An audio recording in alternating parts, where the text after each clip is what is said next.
গ্রাম বাংলার পথের ধারে, শিক্ষা প্রতিষ্ঠানের মাঠের কোণে কিংবা নদীর পাড়ে চোখে পড়ে এক পরিচিত সবুজ ছায়া।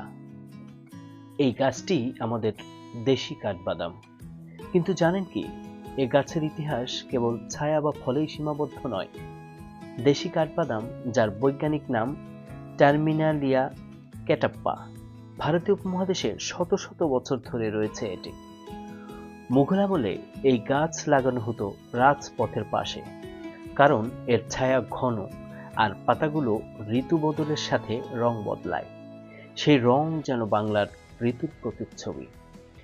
গ্রামীণ জীবনের কাঠবাদামের ফল শুধু খাওয়ার জন্য নয়, এর পাতা ব্যবহার হতো প্রাকৃতিক রং হিসেবে।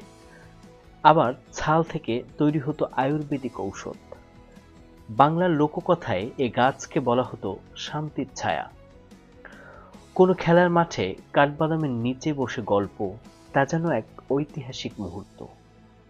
আজ শহুরে উন্নয়নে হারিয়ে যাচ্ছে এ গাছ। আসুন দেশি কাঠবাদামকে ফিরিয়ে আনি বিদ্যালয়ে, মাঠে আর মনে।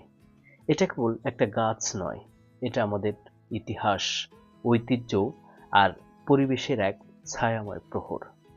ধন্যবাদ সবাইকে।